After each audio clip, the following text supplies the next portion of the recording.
So there's a conspiracy theory going around right now that the TikTok ban bill is actually designed to allow the government to ban any app they want before the 2024 election. Posts are going around highlighting a few specific parts of the bill. People are writing up special reports and making memes. But the problem is they all cherry pick the same specific parts of the bill as though the president would have unilateral power to ban anything he wanted. But I read the bill. And I'm no expert, but I don't think it says any of those things. And you guys know me.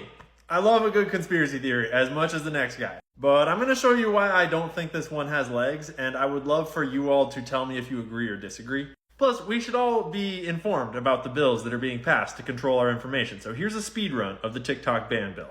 If you want to look it up, it's called HR 7521, and it's all about prohibiting foreign adversary controlled applications. You can't provide them, distribute them, update them, maintain them, or provide hosting services for them. This bill applies if the application satisfies the definition of a foreign adversary controlled application pursuant to those subsections. See, the thing that none of the conspiracy theories talk about is the definitions section of this document. We'll get to that in just a second. But they have specific parts where, as far as I can read this, they have specific safeguards saying you won't misconstrue this bill to allow the attorney general to just do all sorts of crazy shit using this bill as like a power grab. I'm pretty sure that's kind of what that says. A lot of the online theories latch onto this part where it says the president can determine if it presents a significant threat, but they failed to show you all the rest of the definition section. So here's our definitions that we're working with. It has to be controlled by a foreign adversary, as in a person or company that is domiciled in or headquartered in a foreign adversary country. They have to own at least a 20% stake, or if they're a person that's subject to someone that owns a 20%, like no funny business with like subsidiaries or like my boss owns it, so I don't actually own it. Covered company means basically just any company that is like an app that is not completely tiny.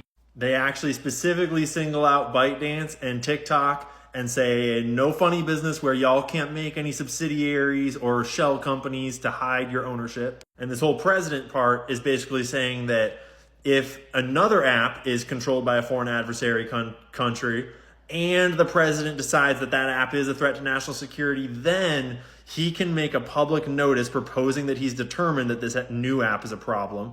And then Congress can deliberate on it. But it has to meet the requirements of this bill, meaning it has to be owned by someone, has to have a 20% stake in the company that is under the control of a foreign adversary country. And that is the most important part of this whole bill. The definition of a foreign adversary country. The term foreign adversary country means a country specified in subsection that right there of Title 10 of the United States Code. So what is that? Title 10, D2 of the US Code.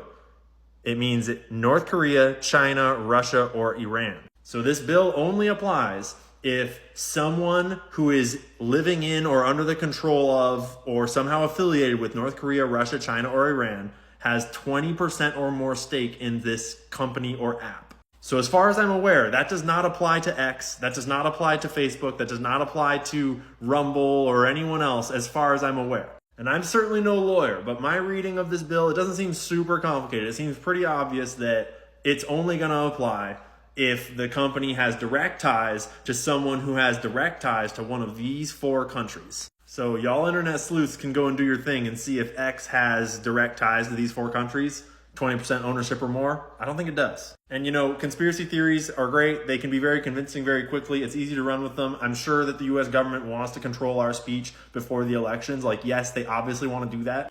But like, the bill is the bill. It's written. You can read it. Go read it. Like, just because like the government hates us and is trying to control us doesn't mean that like English isn't still English. You can just read it. And honestly, it's not a good look for conspiracy theorists in general when conspiracy theorists make up wild theories that are easily disproved. So like, don't do that, guys. Because a lot of us are out here working on like actual evidence with actual sources to try to like actually inform people. So I might have gotten some of that wrong. If I did, let me know. I'm no expert. I'm just a dude that can more or less read English, although my high school teachers would disagree. But hopefully that clears it up. The jury's still out on what exactly is going on here.